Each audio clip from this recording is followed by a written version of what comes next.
Welcome to Literary Insights. This is the summary of the book The Millionaire Next Door, The Surprising Secrets of America's Rich, Thomas Stanley. If you like this content, please consider subscribing and liking this video. Millionaires accumulate wealth through hard work, diligent saving, and intelligent investing. Only a minority inherited their wealth. Most millionaires live frugally below their means. They allocate their time, money, and energy efficiently to build wealth. They value financial independence over lavish spending. Building wealth results in more from behavior and choice than luck or circumstances. With discipline and perseverance, people of varied backgrounds can achieve financial success.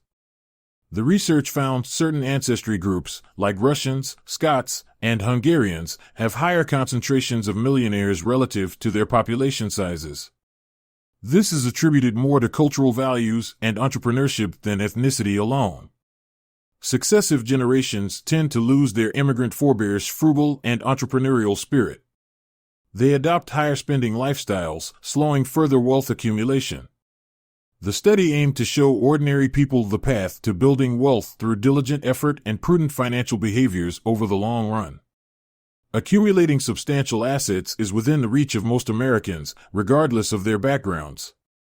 The key insights are: spend less than you earn, avoid high-consumption lifestyles, allocate your time, money, and energy efficiently, pursue wealth accumulation through saving and investing over the long run, choose a suitable high-earning occupation, and pass on an entrepreneurial spirit and success-oriented values to your children. Following these principles, people of varied ethnic and socioeconomic backgrounds can achieve financial independence in one generation. Building wealth in America remains possible through hard work, sacrifice, and perseverance. Luck and inheritance are not requirements. Millionaires typically have conventional credit cards, not high-status ones. They are goal-oriented, focusing on accumulating wealth and financial security. They spend substantial time engaged in financial planning and investing in areas they know well. Non-millionaires, even high-income ones, do little financial planning and make poor investment choices. Their lack of discipline and knowledge causes them to miss opportunities to build wealth. For example, a printer invested nothing in a large customer's stock. Some high-income people live lavishly but have no financial cushion. Teddy Friend grew up poor and equated better off with lavish spending, not actual wealth. His parents were poor role models who spent all their money on short-term pleasures. Now Friend has an expensive lifestyle but little wealth. He constantly works to fund spending and impress others. Friend's motivation and thoughts center on proving success to others. His background and parents as under-accumulators of wealth or UAWs contributed to his situation. Many high-income but low-net-worth people are motivated by a fear of losing their perceived status. They choose low-cost financial help and do not enjoy life due to constant work to fund their spending. In contrast, Mrs. Rule carefully budgets and controls spending. She used accounting techniques from her business for her household, achieving financial independence. Diligent planning, budgeting, controlling debt, and leveraging your expertise lead to wealth. Poor financial habits and a focus on status lead to accumulating little wealth even with substantial means. In summary, wealth comes from diligent financial management, not high income or status alone. Discipline, knowledge, budgeting, and investing in your areas of expertise are required. A motivation to impress others often leads to lavish spending and little wealth, propagated by poor financial role models. The affluent focus on accumulating actual wealth and security rather than perceived status. Their habits and motivation make the difference. Family background and environment strongly influence a person's financial habits and wealth accumulation. However, people can overcome unhealthy patterns and limiting beliefs to succeed financially. Two doctors with similar incomes had very different financial outcomes due to their habits and mindsets. Drive North took advantage of opportunities to invest early, lived moderately, and planned well for the future. In contrast, Drive South spent lavishly on status items and did little financial planning. Drive North became wealthy while Drive South struggled financially despite a high income. Many high-income professionals like doctors fail to build wealth due to high spending, years of education delaying their earning and investing, and a focus on status over financial independence. In contrast, business owners earning and investing earlier tend to accumulate wealth, even with less education. Two main groups are prodigious accumulators of wealth, PAWs, and underaccumulators of wealth, UAWs. PAWs spend significant time planning investments, budgeting, and controlling spending. UAWs have little financial restraint or planning, spending most of their income. Key factors for financial success and wealth building are minimizing realized income, maximizing unrealized wealth, spending efficiently, planning well for the future, sacrificing consumption for financial independence, and investing early and often. Income alone only determines economic outcomes with good habits and discipline. Spouses and family members also strongly influence financial habits and success. Their orientation and support, or lack thereof, help determine whether someone develops PAW or UAW tendencies. While environment and upbringing are influential, individuals are ultimately responsible for their financial habits and outcomes. With education and awareness, people can overcome unhealthy habits and beliefs to build wealth through diligent planning, budgeting, efficient spending, and early investing. But without discipline and restraint, even high income will not lead to financial freedom. Family, friends, and community support are vital in developing and maintaining positive financial habits. The North household fits the profile of PAWs. Both Drive North and his wife are frugal and live below their means. They budget carefully and track their spending. They accumulated wealth by investing the money they saved.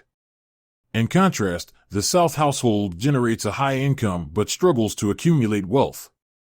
Neither Drive South nor his wife budgets nor tracks their spending. Mrs. South spends lavishly, and Drive South buys expensive luxury cars. The lack of coordination and oversight leads to overspending. Using a budgeting service or accountant to track spending in detail can help gain control over spending, even for those who don't enjoy budgeting. The 15% method, setting aside 15% of pre-tax income for investing, is a simple way to build wealth. There is an inverse relationship between time spent on lavish purchases versus financial planning. The Souths devote much time to acquiring luxury goods, but little to their financial future. The Norths do the opposite. The critical factors in the North's financial success are coordination and oversight of spending, budgeting and tracking, living below their means, and investing the money they save. The South's overspending, lack of budgeting, and focus on luxury goods prevent them from accumulating wealth.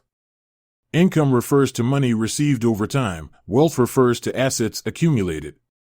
High-income individuals may lack wealth if they overspend. High-wealth individuals have substantial assets, even with moderate income. Wealth is harder to target for taxes. High-income individuals have income that can be taxed more easily. High-wealth individuals better protect assets from taxes. High-income individuals depend more on earning income and are at higher economic risk if income is disrupted. High-wealth individuals have more security from accumulated assets. High-income individuals tend to be employees. High-wealth individuals tend to be business owners or investors with more control. High-income individuals spend more and save less. High-wealth individuals spend less, save more, and build wealth through discipline and investing. High-income individuals devote little time to finances. High-wealth individuals spend more on financial planning and wealth management. High-income individuals invest in cash or savings. High-wealth individuals invest in assets like stocks, real estate, and businesses that can appreciate substantially. While income and wealth are related, they differ in how money is accumulated, the level of control and security, time devoted to finances, and types of investments. High wealth requires discipline to build substantial assets long-term. The passage discusses why many high-income individuals are not wealthy. The main reason is that they tend to overspend on consumption, especially new vehicles. 3 case studies are provided to illustrate this. The first is Mr. J.S., a CPA and millionaire who only buys new vehicles from a dealer he works with. Though frugal in other areas, he overspends on new cars to maintain an image of success for clients and peers. This reduces the amount he can invest for the future. The second case is Mr. KL, an executive earning $350,000 per year with little wealth accumulation. He spends over $70,000 every 2 to 3 years leasing luxury vehicles to signal his status. This lavish spending reduces his ability to build wealth despite his high income. The third case is Mrs. JD, who grew up poor but now earns $250,000 per year as an attorney. Though frugal in other areas, she buys a new $50,000 plus vehicle every 2 years to reward herself. This overspending has limited her wealth accumulation. She now recognizes this mistake and is focused on paying off debt and saving more. The passage argues that high-income individuals must overcome the desire to spend on status items like new luxury vehicles. Maintaining an image of success comes at the cost of actual wealth building. With disciplined and defensive spending tactics, high-income individuals can achieve financial independence. But most will only be due to overconsumption and lavish spending habits. The key points are: high income does not guarantee wealth due to overspending. Case studies show high-income individuals overspending on new luxury vehicles. This lavish spending reduces ability to build wealth despite high incomes. High-income individuals must overcome desire to spend on status items. Defensive spending and frugality, not increasing income, are keys to financial success. Most high-income individuals never achieve financial independence due to overconsumption. Mary and Lamar have significantly benefited from economic outpatient care provided by Mary's mother, including homes, education, and income supplements. Despite only earning $60,000 annually, they live an upper-middle-class lifestyle thanks to the gifts. Their spending focused on consumption and lifestyle. The author argues that while some parental support is positive, gifts for consumption can lead to dependence and reduced motivation. They become habit-forming and recipients rely on them. Mary and Lamar's lifestyle promotes heavy spending as acceptable, but they spend others' money. Their prosperous neighbor receives no gifts and focuses on productivity. Parental gifts often fail to promote financial independence or higher wealth/income. Recipients tend to spend more and save less. They see their parents' wealth as their own to finish and perceive themselves as more affluent than they are. James relied on 20% of his income from parental gifts, but saw their donating to a college as threatening his income. 2/3 of gift receivers see themselves as self-made despite relying on the skills. Henry and Josh show gifts don't ensure success or independence. Despite the same skills, Henry remained a teacher while Josh became a lawyer. Success seems more related to parents' values. Burl and Susan hoped gifts would promote independence in their children, but that did not happen. They attributed their success to overcoming adversity, not receiving help. Josh overspends on status items, relying on gifts, while Henry is frugal. Josh's children may imitate his spending without support. Affluent children do not necessarily match or outperform their parents economically. Success seems more correlated with financial discipline and independence than receiving parental support. Parental gifts often fail to promote financial independence and self-sufficiency. Recipients spend more and save less, developing dependence on the gifts. Success seems more related to financial discipline instilled by parents than receiving financial help. Affluent lifestyles are often unsustainable without continuing gifts, creating a cycle of dependence. Gift receivers frequently perceive themselves as self-made despite relying heavily on parental support. But their children may need the means to sustain them to imitate their spending habits.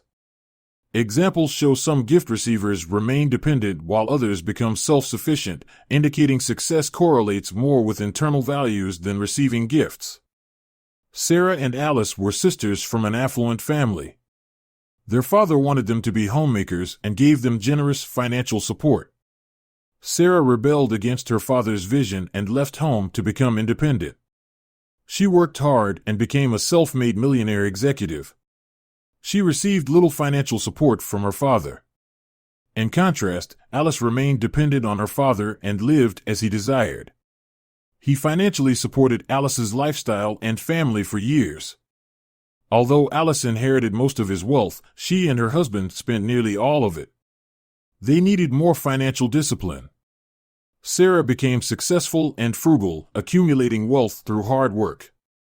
Although her father never recognized her success, Sarah remained compassionate and now ensures her nieces and nephews financial security.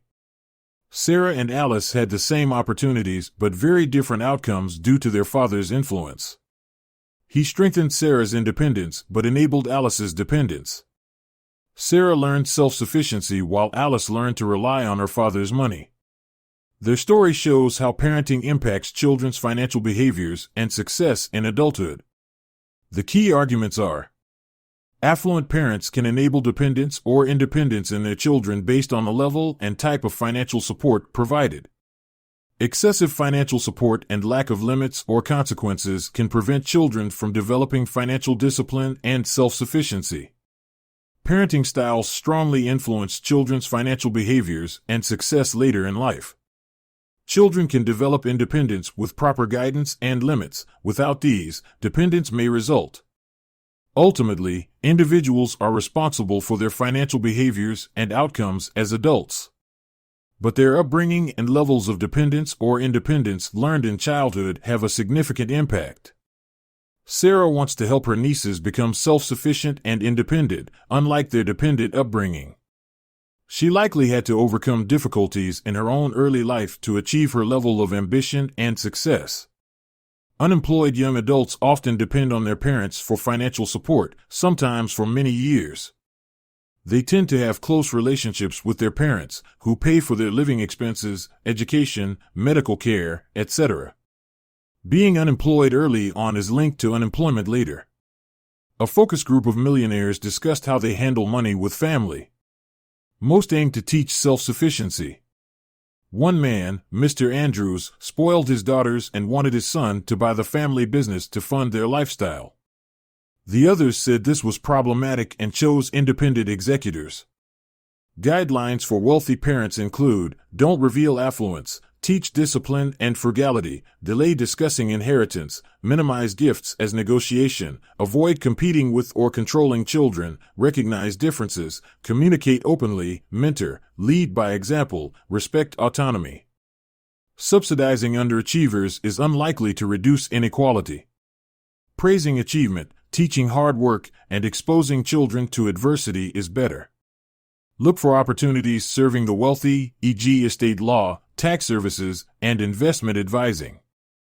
Estate attorneys generate high revenue helping the wealthy minimize taxes and settle estates. Demand will grow as wealth increases and widows/widowers inherit. The rich pay high taxes but try to minimize them legally. Immigration law and tax law are also recommended. The guidelines and discussions emphasize nurturing self-sufficiency, hard work, and independence in children versus dependence on financial gifts and inheritance. Serving the needs of the growing wealthy population through specialized, high-value services is a path to success. Open communication, mutual respect, and mentorship are essential to healthy family relationships, regardless of wealth or inheritance. Wealthy foreigners seeking U.S. citizenship and residency invest billions in the U.S., benefiting many industries like real estate, healthcare, finance, retail, etc. Specialists like cosmetic dentists, plastic surgeons, dermatologists, allergists, psychologists, and chiropractors benefit from wealthy individuals paying high fees.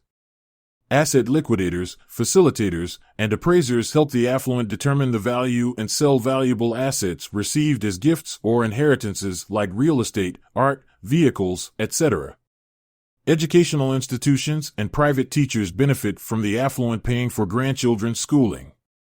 Demand and costs are rising. Accountants and attorneys play critical roles in advising the affluent on finances, trusts, estates, taxes, etc. They often get a percentage of estates for their services. Home builders, mortgage lenders, remodelers, real estate agents, interior designers, and security companies benefit as many affluent help children buy homes. Travel agents and family resorts benefit as many affluent spend heavily on family vacations, some over $10,000. Opportunities follow the affluent, concentrated in California, New York, Florida, Texas, Illinois, and Pennsylvania. But millionaires live almost everywhere. Success comes from choosing a suitable occupation and building a successful business. About 2/3 of millionaires are business owners, though the type of business matters less than the owner's skills and character. The keys to wealth are human talent, skill, discipline, and embracing change and volatility. Buying how-to kits or choosing industries won't guarantee success. Most people shouldn't run a business. Self-employed professionals like physicians and attorneys typically have higher, more stable incomes than business owners.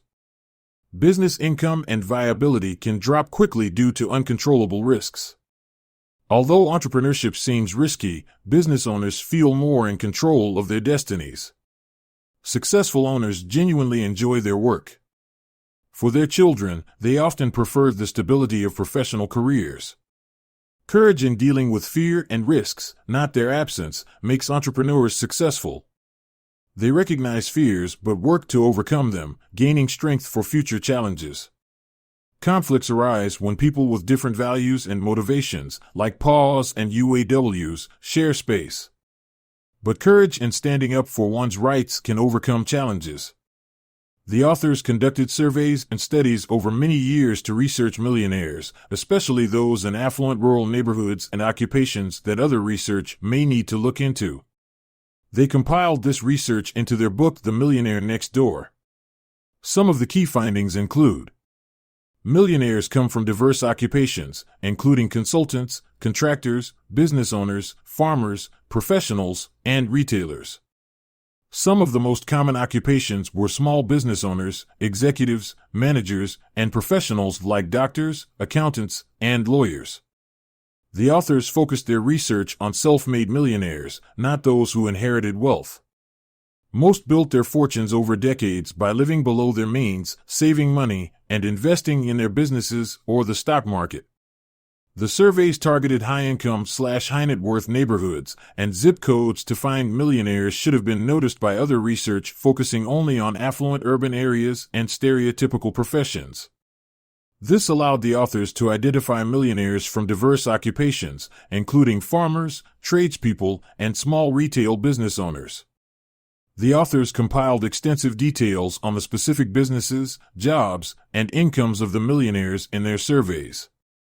Some appendices in the book provide more information about their research methodology and the characteristics of the millionaires surveyed.